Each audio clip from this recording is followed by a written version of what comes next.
쌤, 오늘은 어떤 얘기를 해주실 건가요? 네, 오늘은 지구 생태계를 위협하는 기후위기의 심각성에 대해 얘기하고자 합니다. 기후변화에 관한 정부 간 협의체, 즉 IPCC는 지난 2021년 8월 9일 제6차 보고서 중 제1실무그룹 보고서를 발표하고 이 보고서에서 인간의 영향으로 대기와 해양, 육지가 온난화한 것은 자명하다고 밝혔습니다. 2013년 발표된 5차 보고서에서는 산업화 이후에 지구 평균 기온이 0.78도가 상승했다고 봤는데요. 지금은 1.1도가 상승한 상황입니다. 오늘날의 1.1도의 상승은 오직 인간만이 일으킨 것이며 이러한 기후변화가 점점 강해지고 빨라지고 명백해지며 광범위하게 일어나고 있다는 것입니다. 지구 평균 온도가 1.1도 상승하게 되면 더 극단적인 기상현상이 더 많이 발생하게 됩니다. 평균 온도가 상승함에 따라 10년에 한 번, 50년에 한 번 일어나는 폭염이 발생하는 횟수가 늘어날 뿐 아니라 그 강도 또한 증가합니다. 지구 평균 온도가 4도 정도 높아지면 1900년대 이전에 비해 50년 만에 한 번 일어날 만한 폭염이 39.2배 정도 자주 일어나고 강도 또한 세집니다. 이 정도면 생존 자체가 어려운 폭염 속에 인류가 들어가게 되는 겁니다. 열대 지방의 경우 2도만 더 올라가도 사람의 거주 자체를 포기해야 할 수도 있습니다. 지구 평균 온도가 상승함에 따라 극단적인 홍수와 건조 지역의 가뭄 또한 더 자주, 더 센 강도로 일어납니다. 우리나라에서 먹는 대부분의 곡물은 미국 중서부, 호주 등 건조 지역에서 수입해온 것들인데요. 이러한 지역에 가뭄이 심각하게 되면 이들이 수출을 안 해버릴 수도 있고 우리가 식량을 구입하는 지역의 식량 공급이 원활하지 않게 될 수도 있습니다. 올해도 미국 캐나다 서부의 밀 생산 지역들이 가뭄으로 완전히 타들어갔습니다. 이로 인해 곡물 가격이 치솟고 있는 상황입니다. 기후 시스템이 급격히 변하는 지구온난화의 티핑 포인트라고 하는 1.5도 도달 시점이 예전보다 10년 더 앞당겨졌습니다. 2018년 발표된 1.5도 특별보고서에서는 2030년부터 2052년 사이에 1.5도를 넘을 것이라고 예측했었는데요. 이번 6차 보고서에서는 2021년부터 2040년 사이에 1.5도를 넘을 것이라고 전망하였습니다.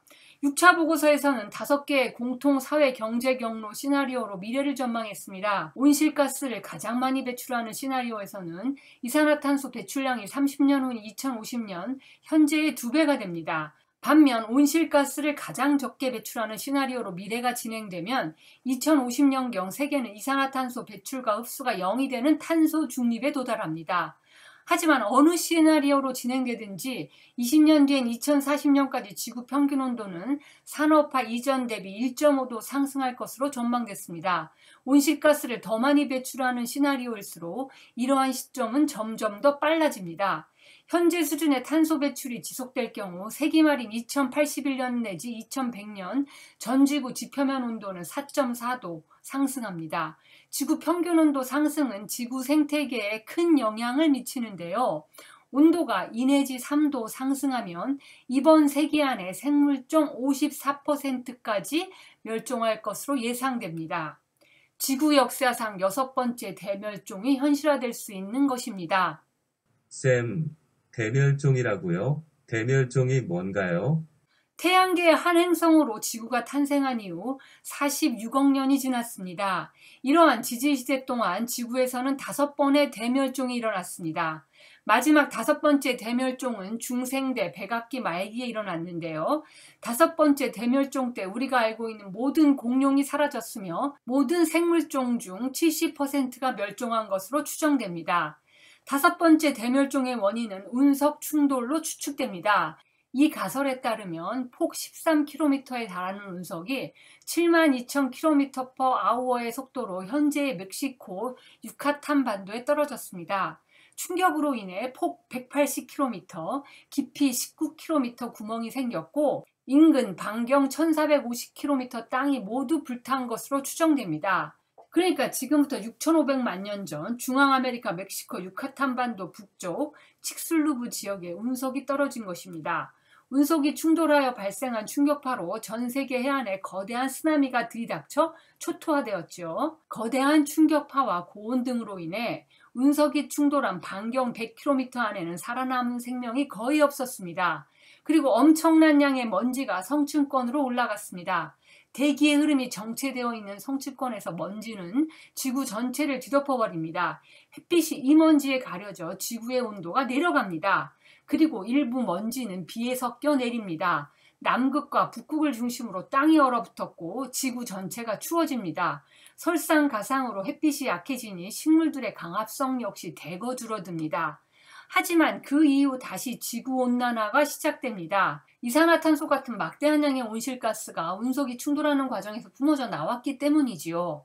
급격한 온도 상승으로 기후가 변하여 다시 생태계는 커다란 위기에 빠집니다. 흔히 공룡이 멸종한 사건으로 알려진 백악기 말의 운석 충돌은 이렇게 공룡뿐 아니라 지구 전체 생물종의 70%를 멸종시켰습니다.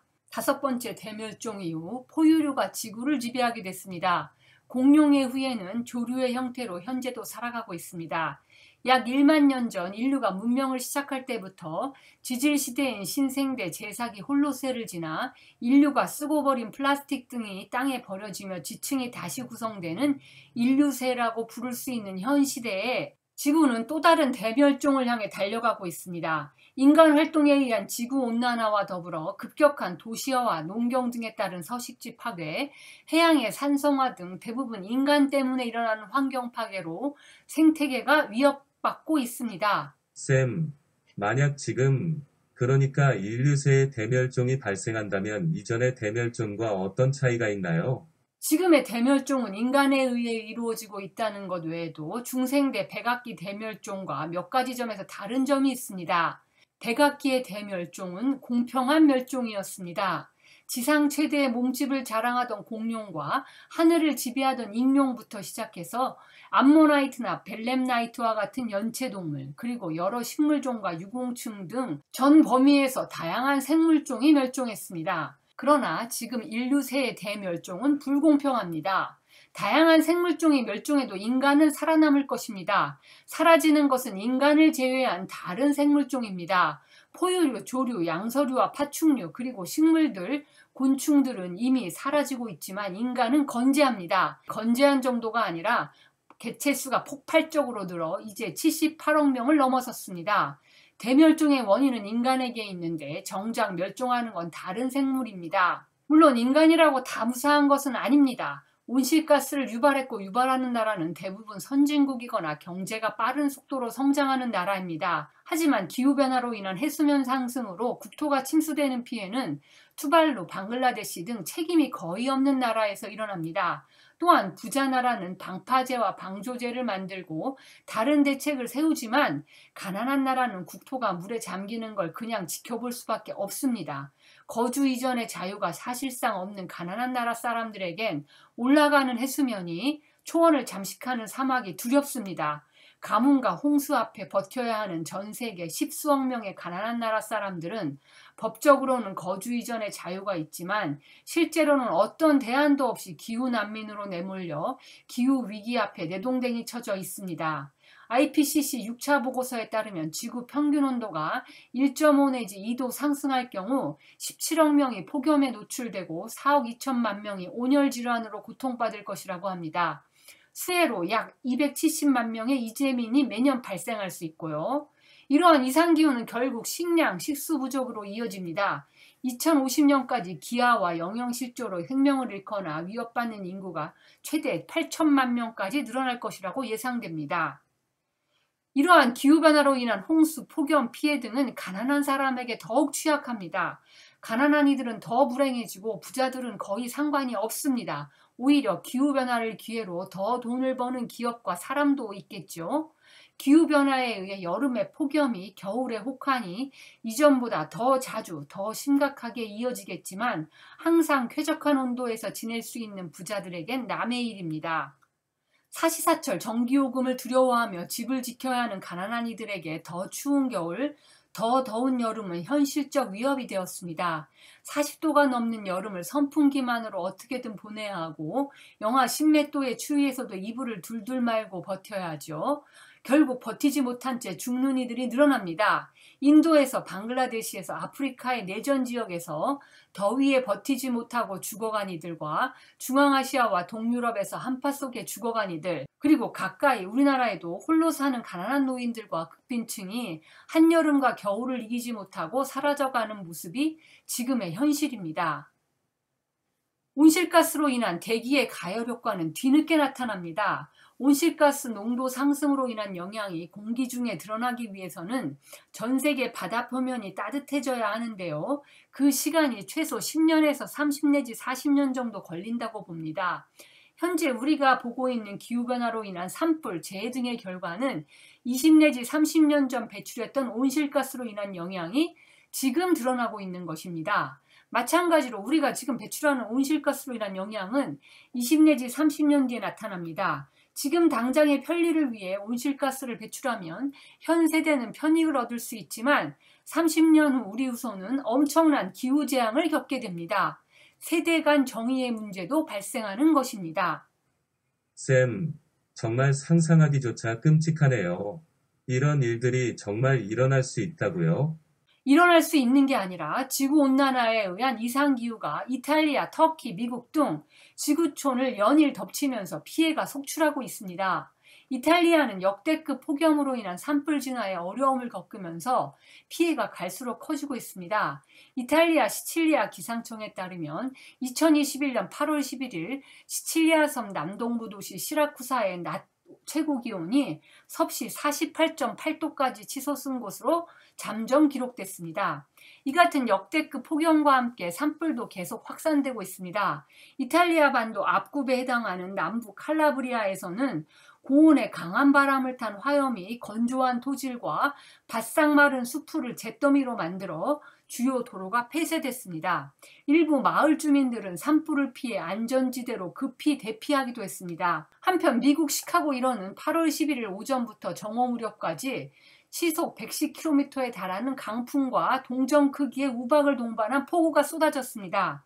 이로 인해 건물과 가로수가 훼손되고 수십만 가구의 전력 공급이 중단됐으며 항공, 철도 교통이 마비되는 등 피해가 속출했습니다. 하늘에서 우박과 폭우가 쏟아지고 강풍이 불고 화마가 마을과 산림을 집어삼키는 광경, 바로 지옥의 풍경 아닌가요? 집과 마을이 사라지고 동식물과 사람들이 죽어가는 아비규환이 지구촌 곳곳에서 벌어지고 있습니다. 더욱 끔찍한 것은 이런 기후재앙을 우리 인간이 불러왔다는 것입니다. 혹자는 이미 티핑 포인트는 지났다. 우리가 무엇 할 수 있겠냐? 라며 체념조로 이야기합니다. 하지만 설사 이미 티핑 포인트를 지났다고 해도 기후위기로 인한 재난은 운석 충돌 같은 갑작스런 대멸종과는 달리 지구상의 생명체들을 서서히 그리고 지금까지 설명한 것처럼 차별적으로 죽음으로 몰고 갈 것입니다. 다음 세대의 후손들, 다른 나라 또는 가까운 이웃들, 그리고 생명을 가진 동식물들 중 하나의 생명이라도 더 살리기 위해 우리는 지금 할 수 있는 최선을 다해서 지구온난화를 막아야 합니다.